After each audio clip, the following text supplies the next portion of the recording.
ओम शांति। 17 तारीख के बाबा के महावाक्य हैं। बाबा ने कहा, मीठे बच्चे, विनाशी शरीरों से प्यार ना करके अविनाशी बाप से प्यार करो तो रोने से छूट जाएंगे। प्रश्न है, अनराइटियस प्यार क्या है और उसका परिणाम क्या होता है?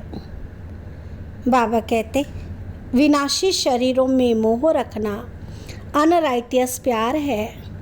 जो विनाशी चीज़ों में मोह रखते हैं वह रोते हैं। दे अभिमान के कारण रोना आता है। सतयुग में सब आत्म अभिमानी हैं, इसलिए रोने की बात ही नहीं रहती। जो रोते हैं वह खोते हैं। अविनाशी बाप की अविनाशी बच्चों को अब शिक्षा मिलती है, देही अभिमानी बनो तो रोने से छूट जाएंगे। ओम शांति। यह तो बच्चे ही जानते हैं कि आत्मा अविनाशी है और बाप भी अविनाशी है, तो प्यार किसको करना चाहिए? अविनाशी आत्मा को। अविनाशी बाप को ही प्यार करना है, विनाशी शरीर को थोड़ी प्यार करना चाहिए। सारी दुनिया विनाशी है, हर एक चीज़ विनाशी है। ये शरीर विनाशी है, आत्मा अविनाशी है। आत्मा का प्यार अविनाशी होता है। आत्मा कभी मरती नहीं, उसको कहा जाता है राइटियस। तो बाप कहते हैं तुम अनराइटियस बन गए हो। वास्तव में अविनाशी के साथ प्यार होना चाहिए। तुम्हारा प्यार विनाशी शरीर के साथ हो गया है, इसलिए रोना पड़ता है। अविनाशी के साथ प्यार नहीं है, विनाशी के साथ प्यार होने से रोना पड़ता है। अभी तुम अपने को अविनाशी आत्मा समझते हो तो रोने की बात नहीं, क्योंकि आत्म अभिमानी है। तो बाप अब तुम बच्चों को आत्म अभिमानी बनाते हैं। देह अभिमानी होने से रोना होता है। विनाशी शरीर पिछाड़ी रोते हैं, समझते भी हैं आत्मा मरती नहीं है। बाप कहते हैं अपने को आत्मा समझो, तुम अविनाशी बाप के बच्चे अविनाशी आत्मा हो, तुमको रोने की दरकार नहीं है। आत्मा एक शरीर छोड़ जाए दूसरा पार्ट बजाती है, ये तो खेल है। तुम शरीर में ममत्व क्यों रखते हो? देह सही देह के सब संबंधों से बुद्धि योग तोड़ो, अपने को अविनाशी आत्मा समझो। आत्मा कभी मरती नहीं है। गायन भी है, जो रोया सो खोया। आत्म अभिमानी बनने से ही लायक बन जाएंगे। तो बाप आकर देह अभिमानी से आत्म अभिमानी बनाते हैं। कहते हैं तुम कैसे भूल गए हो, कहते हैं तुम कैसे भूले हुए हो। जन्म जन्मांतर तुमको रोना पड़ा है, अब फिर से तुमको आत्म अभिमानी बनने की शिक्षा मिलती है। फिर तुम कभी रोएंगे ही नहीं। यह है रोने वाली दुनिया, वह है हंसने की दुनिया। ये दुख की दुनिया है, वह सुख की दुनिया है। बाप बहुत अच्छी रीति से शिक्षा देते हैं अविनाशी बाप की। अविनाशी बच्चों को शिक्षा मिलती है। वह देह अभिमानी है तो देह को ही देख शिक्षा देते हैं। तो देह की याद आने से रोते हैं। देखते भी हैं शरीर खत्म हो गया, फिर उनको याद करने से क्या फ़ायदा? मिट्टी को याद किया जाता है क्या? अविनाशी चीज़ ने जाकर दूसरा शरीर लिया। ये तो बच्चे जानते हैं, जो अच्छा कर्म करते हैं उनको फिर शरीर भी अच्छा मिलता है। कोई को खराब रोगी शरीर मिलता है, वह भी कर्मों के अनुसार है। ऐसा नहीं अच्छा कर्म किया तो ऊपर चले जाएंगे, नहीं। ऊपर तो कोई जा नहीं सकते ना। अच्छे कर्म किए तो अच्छा कहलाएंगे, अच्छा जन्म मिलेगा। फिर भी नीचे तो उतरना ही है। तुम जानते हो हम चढ़ते कैसे हैं? चढ़ने माना है, हम परम धाम कैसे जाते हैं, कैसे हमारी चढ़ती कला होती है।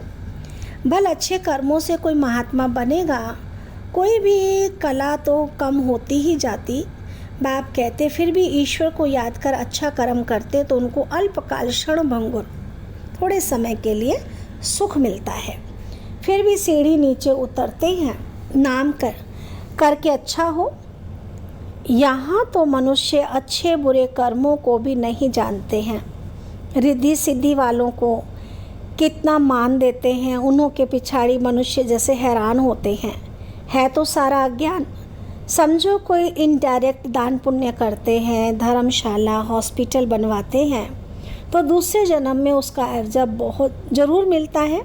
बाप को याद करते हैं, भले गालियाँ भी देते हैं, तो भी मुख से भगवान का नाम कहते हैं। बाकी अनजान होने कारण जानते कुछ नहीं। भगवान को याद कर रुद्र पूजा करते हैं, रुद्र को भगवान समझते हैं, रुद्र यज्ञ रचते हैं, शिव व रुद्र की पूजा करते हैं। बाप कहते हैं मेरी पूजा करते हैं, परंतु बेसमझी से क्या क्या बनाते हैं, क्या क्या करते हैं। जितने मनुष्य उतने उन्हों के गुरु हैं। झाड़ में नए नए पत्ते, टालियाँ आदि निकलते हैं, वह कितना शोभते हैं। सत्युग में सतोगुणी होने के कारण उनकी महिमा होती है। बाप कहते हैं ये दुनिया है ही विनाशी चीज़ों को प्यार करने वाली। कोई कोई का बहुत प्यार होता है तो मोह में जैसे पागल हो जाते हैं। बड़े बड़े सेठ लोग मोहवश पागल हो जाते हैं। माताओं को ज्ञान ना होने के कारण विनाशी शरीर पिछाड़ी विधवा बन कितना रोती हैं, याद करती रहती हैं। अभी तुम अपने को आत्मा समझ दूसरे को भी आत्मा देखते हो तो जरा भी दुख नहीं होता। पढ़ाई को सोर्स ऑफ इनकम कहा जाता है। पढ़ाई में एम ऑब्जेक्ट भी होती है, परंतु वह है एक जन्म के लिए। गवर्नमेंट से पगार मिलता है, पढ़कर धंधाधोरी करते हैं तब पैसे आदि मिलते हैं। यहाँ तो फिर बात ही नहीं है। तुम अविनाशी ज्ञान रत्नों से झोली कैसे भरते हो। आत्मा समझती है कि बाबा हमको अविनाशी ज्ञान खजाना देते हैं, भगवान पढ़ाते हैं तो जरूर भगवान भगवती ही बनाएंगे। परंतु वास्तव में लक्ष्मी नारायण को भगवान भगवती समझना रॉन्ग है। अभी तुम बच्चे जानते हो, ओहो जब हम देह अभिमानी हो जाते हैं तो हमारी बुद्धि कितनी डिग्रेड हो जाती है, जैसे जानवर बुद्धि बन जाते हैं। जानवरों की सेवा भी बहुत अच्छी होती है, मनुष्यों की तो कुछ भी नहीं। रेस के घोड़े आदि की कितनी संभाल होती है। यहाँ के मनुष्यों की देखो क्या हालत है। कुत्ते को कितना प्यार से संभालते हैं, चाटते रहते हैं, साथ में भी सुलाते हैं। देखो दुनिया का क्या हाल हो गया है। वहाँ सत्युग में ये धंधा होता नहीं है। तो बाप कहते हैं बच्चों तुमको माया रावण ने अनराइटियस बना दिया है। अनराइटियस राज्य है ना, मनुष्य अनराइटियस तो सारी दुनिया भी अनराइटियस हो जाती है। राइटियस और अनराइटियस दुनिया में देखो फ़र्क कितना है। कलयुग की हालत देखो क्या है। मैं स्वर्ग स्थापन कर रहा हूँ तो माया भी अपना स्वर्ग दिखाती है, टेम्पटेशन देती है। आर्टिफिशियल धन कितना है, समझते हैं हम यहाँ ही स्वर्ग में बैठे हैं। स्वर्ग में थोड़ी इतने ऊंचे 100 मंजिल के मकान आदि होते हैं, कैसे कैसे मकान सजाते हैं। वहाँ तो डबल स्टोरी के भी मकान नहीं होते, मनुष्य ही बहुत थोड़े होते हैं। इतनी ज़मीन तुम क्या करेंगे। यहाँ ज़मीन के पिछाड़ी कितना लड़ते झगड़ते हैं, वहाँ सारी ज़मीन तुम्हारी रहती है। दिन रात का फ़र्क है। वह लौकिक बाप, ये पारलौकिक बाप है। पारलौकिक बाप बच्चों को क्या देते हैं, कुछ नहीं देते। बच्चों को क्या नहीं देते हैं, सब कुछ देते हैं। पारलौकिक बाप भी हम बच्चों का ध्यान रखते हैं। आधा कल तुम भक्ति करते हो, बाप साफ कहते हैं इनसे मुक्ति नहीं मिलती है।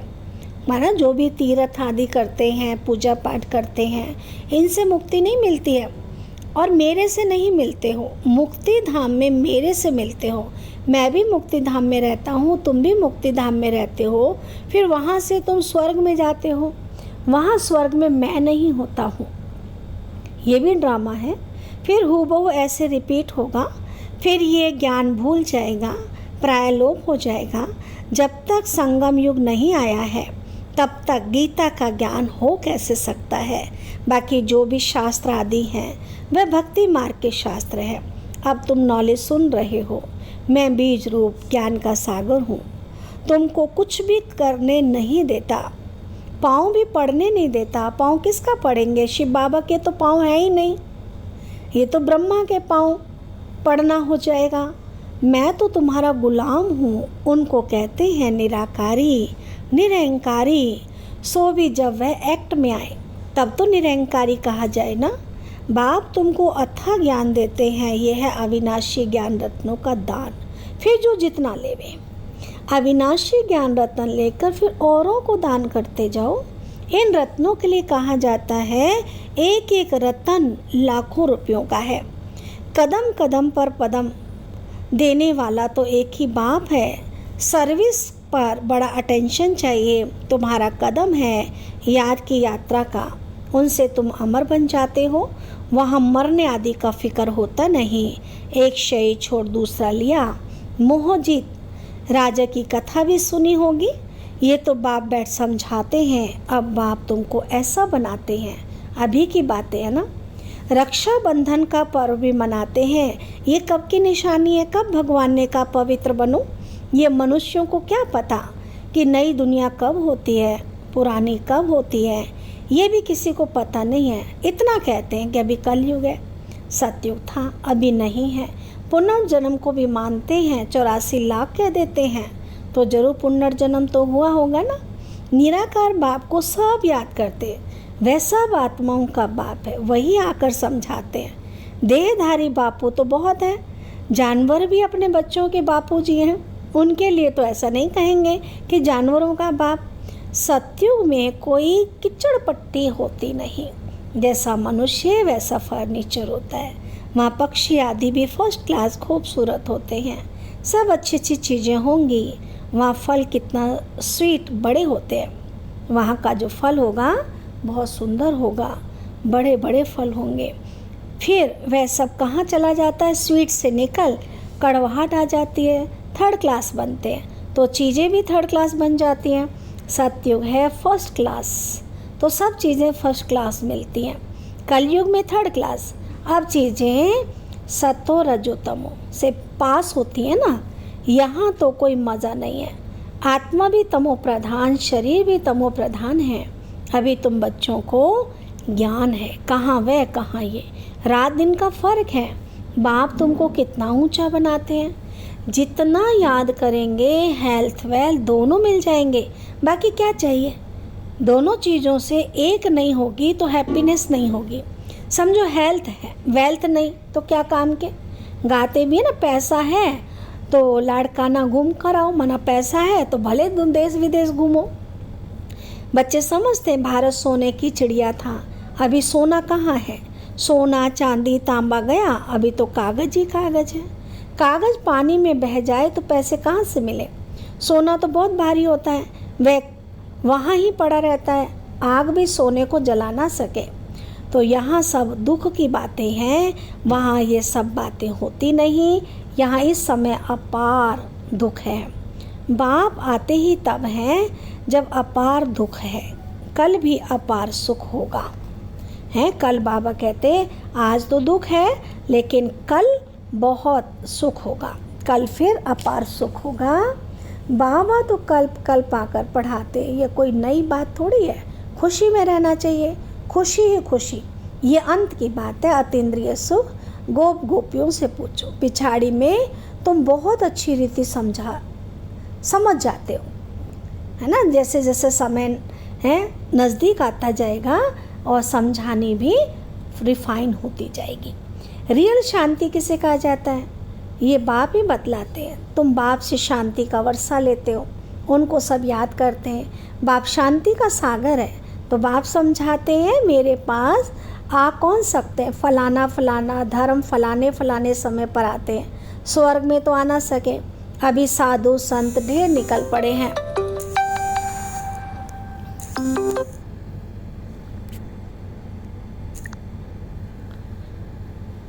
अभी साधु संत ढेर निकल पड़े हैं, किस्म किस्म के निकलते जाते हैं। ये बेहद के झाड़ को कोई जानते नहीं।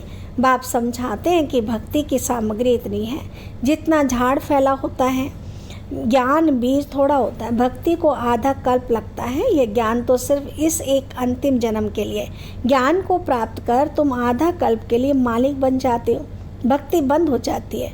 दिन हो जाता है, अभी तुम सदा काल के लिए हर्षित बनते हो। इसको कहा जाता है ईश्वर की अविनाशी लॉटरी। उसके लिए पुरुषार्थ करना पड़ता है। ईश्वरीय लॉटरी और आसुरी लॉटरी में कितना फ़र्क होता है। अच्छा, मीठे मीठे सिक्की लदे बच्चों प्रति माता पिता बाप दादा का याद प्यार और गुड मॉर्निंग। रूहानी बाप की रूहानी बच्चों को नमस्ते। हम रूहानी बच्चों की रूहानी बाप दादा को नमस्ते। धारणा के लिए मुख्य सार, तुम्हें याद के हर कदमों में पदम है।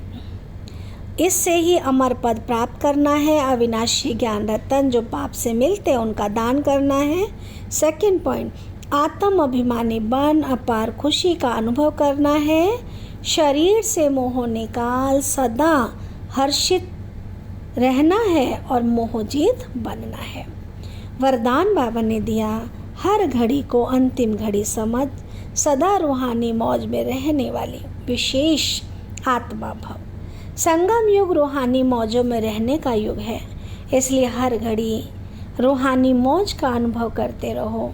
कभी किसी भी परिस्थिति या परीक्षा में मूंझना नहीं, क्योंकि यह समय अकाल मृत्यु का है। थोड़ा समय भी अगर मौज के बजाय मूंझ गए और उसी समय अंतिम घड़ी आ जाए तो अंतमति सुगति क्या होगी। इसलिए एवर रेडी का पाठ पढ़ाया जाता है। एक सेकंड भी धोखा देने वाला हो सकता है, इसलिए स्वयं को विशेष आत्मा समझकर हर कर्म बोल और कर्म करो तो सदा रूहानी मौज में रहोगे। स्लोगन है, अचल बनना है तो व्यर्थ और अशुभ को समाप्त करो। अच्छा, ओम शांति।